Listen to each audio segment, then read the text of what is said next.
le message important du signe du zodiaque pour l'année 2022.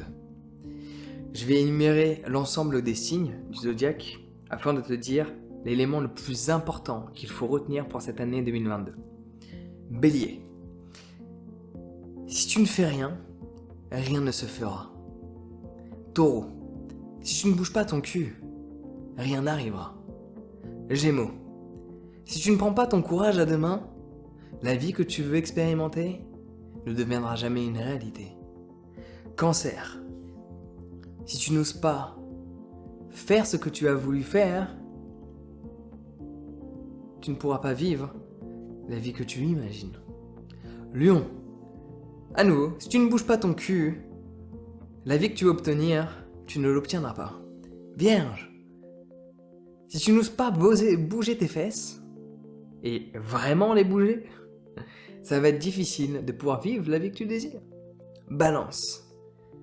Si tu ne te préoccupes pas de ton avenir en bougeant tes fesses dans le présent, l'avenir restera un rêve et non une réalité. Scorpion. Bon, c'est pareil. Sagittaire, pareil. Capricorne, pareil. Verseau, pareil. Poisson, pareil. Bref, si tu bouges pas tes fesses, rien ne se fera. Oui, peut-être l'horoscope, le zodiaque a prévu quelque chose d'extraordinaire pour toi. Je n'en doute pas. Mais laisse-moi te garantir ça.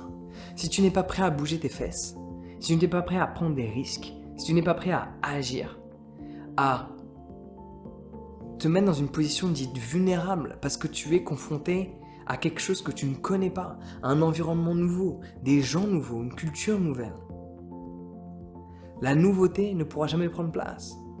Pour que la nouveauté prenne place, tu dois sortir de ton cocon dit familial. Ouais. C'est cette expression qu'on dit, sortir du cocon familial. Qu'est-ce que ça signifie? C'est sortir de sa zone de confort. On s'y sent bien. On sait qu'on est accepté. On sait qu'on est valorisé. On sait qu'on reconnaît nos qualités. Dans ce petit cocon familial, du moins d'une manière générale, ouais. Mais le monde est à l'extérieur de ce cocon. Le monde est à l'extérieur de ce cocon qui peut être représenté par ta famille, par ton cercle d'amis, par tes compétences, par ta position géographique. Il y a des gens, ils sont nés dans un zip code et ils y restent. Quand tu vas louer une voiture, tu restes pas devant l'agence. Tu la prends et tu bouges. Dans la vie, il faut faire pareil avec son propre corps, avec sa propre vie. Bouger, aller, expérimenter, rencontrer. Faire en sorte de se challenger. Oser prendre des risques. Si tu n'oses pas prendre de risques, je peux te garantir que ta vie de demain, ta vie dans un mois, ta vie dans un an, ta vie dans 5 ans, ta vie dans 10 ans, j'ai beau ne pas être un expert dans les signes du zodiaque, je peux te garantir que si tu prends aucun risque, je peux te garantir que ta vie de plus tard sera exactement la même que ta vie d'aujourd'hui. Tu vois, quand tu voyages, j'ai voyagé dans 33 pays à l'heure actuelle. Bon, je voyage plus trop dans des pays nouveaux, tu vois, je suis revenu au Mexique, avant je revenais à Bali. Ça fait longtemps que je suis pas allé dans un pays dit nouveau, mais je vais dans des régions nouvelles au sein des pays que je connais. Toujours de la nouveauté, toujours aller vers la nouveauté à différentes échelles. Et là où c'est intéressant, c'est que la première fois que je suis parti, quand j'avais 19 ans, je suis parti pendant 2 ans, sans rentrer en France. Je suis rentré, j'avais voyagé dans une quinzaine de pays en 2 ans. J'ai eu à ce moment-là plus de 15 boulots. Également, parce que je changeais souvent, vu que je faisais des boulots de merde, évidemment.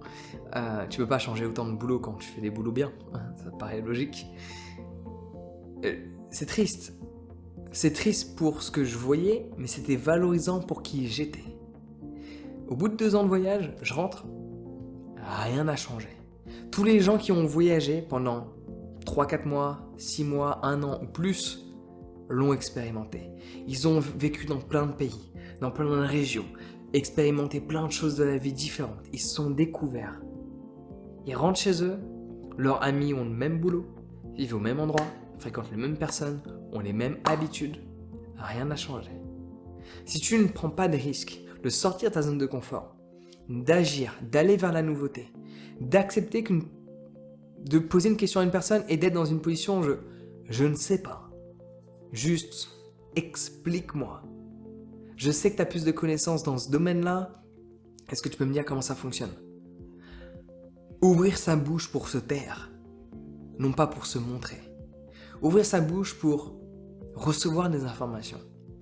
Faire en sorte de se mettre en position, on est toujours entouré de gens dits de qualité qui peuvent nous apprendre quelque chose sur un sujet bien défini. Parce que c'est l'ensemble de toutes ces informations qui viennent des quatre coins de la vie qui nous permet de se construire. Donc, je suis pas contre le zodiaque, je suis pas contre tout ça. C'est juste que, selon moi, ça doit venir au 4e, au 5e, au 6e plan de ta vie.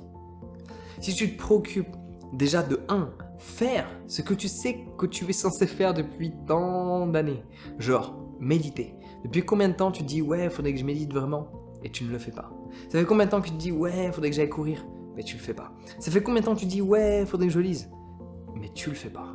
Si seulement tu commençais par faire toutes ces choses dont toi, seul, sais qu'il faut que tu fasses avant d'aller récolter de nouvelles informations. Genre, prendre confiance en toi, développer une meilleure communication, être plus productif dans ce que tu fais pour obtenir plus de temps dans ton quotidien, être mieux organisé, apprendre à t'organiser, apprendre à faire, apprendre à être conscient de ce que tu fais, apprendre à être présent dans le moment pour pas passer à côté de ta vie. Quelles sont toutes ces choses dont tu sais qu'il faut que tu fasses depuis X nombre d'années que tu n'as toujours pas mis en place parce que tu te racontes des excuses chaque année? Je peux te garantir que si tu fais, non pas ce que je peux à la limite te dire qu'il faut faire, mais si tu fais seulement ce que toi tu penses qui est nécessaire de faire, rien qu'en le faisant, ta vie va changer. Parce qu'une vie ne change pas à travers des idées, elle change à travers des actions. Laisse-moi répéter. Une vie ne change pas à travers des idées. Une vie change à travers des actions. Si tu n'agis pas, rien ne se fera. Je suis un... Comment dire ça? J'adore penser. J'adore penser. Je suis ébloui par la capacité du cerveau à penser et à partir dans tous les sens. Sincèrement, j'ai beau méditer beaucoup, avoir médité énormément et avoir cumulé énormément de compétences dans la méditation, j'adore penser. La pensée, c'est ce qui nous permet de créer. La pensée, c'est ce qui nous permet de vivre tout ce qu'on a autour de nous. Parce qu'avant d'être fait, ça a été pensé. Mais si personne ne l'aurait fait, si personne n'aurait agi, ça n'existerait pas. Cette maison dans laquelle je suis n'existerait pas si la personne n'avait pas agi. Il y a une personne qui a une idée de faire un truc avec de la chaux, etc., faire un truc dans ce style. Mais l'idée n'a pas créé. L'idée est créatrice de l'action, mais l'action est créatrice de l'avenir. Laisse-moi répéter ça. L'idée est créatrice de l'action, mais l'action est créative, c'est ça? Bon, fuck it, tu m'as compris.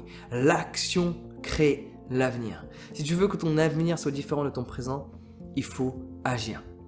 Donc commence par les 3 choses. Commence toujours par une, mais à la limite tu peux très bien avoir une idée de qu'est-ce que tu vas faire après. Mais commence par les premières choses que tu sais que tu dois faire depuis je ne sais pas combien de temps et à chaque fois tu procrastines et à chaque fois tu le fais pareil. Alors que tu sais au fond de toi que si tu le fais, ta vie va changer. Tu as assez de feedback autour de toi pour le savoir que ça va changer. Tu as vu assez de témoignages pour savoir que ça va changer. Tu as lu assez de personnes qui disent que leur vie a changé grâce à, notamment la méditation. Donc tu sais qu'il faut t'y mettre. La question c'est pourquoi tu ne t'y mets pas encore? Parce que tu te racontes des excuses. Ouais, c'est pas fait pour moi, je fais partie des gens qui pensent beaucoup. Tu crois que je pense pas beaucoup en gérant tout ce que je dois gérer dans mon quotidien? Heureusement que je médite. Parce que je pense beaucoup. C'est une idée. C'est un petit peu comme, tu vois, une personne qui a tendance à prendre du poids qui dit « Faire du sport, c'est pas fait pour moi parce que je prends du poids. » Au contraire, tu dois faire du sport parce que tu prends du poids facilement. La méditation, c'est pareil. Si tu penses beaucoup dans ton quotidien, cela peut que être davantage bénéfique pour qui tu es de méditer.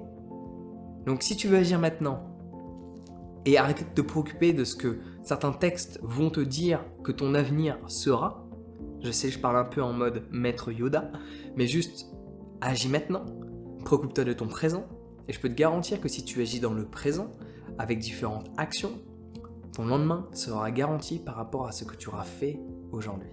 Donc tu peux t'inscrire à ma formation sur la méditation si tu le souhaites, elle va grandement t'aider, et en plus tu seras fier, parce que tu vas faire enfin une action vers le changement que tu veux expérimenter depuis si longtemps. Donc tu peux t'inscrire à ma formation sur la méditation, le lien est dans la description. Dis-moi ce que tu as pensé de cette vidéo dans les commentaires, cela m'intéresse. Sur ce, prends soin de toi et passe une excellente journée.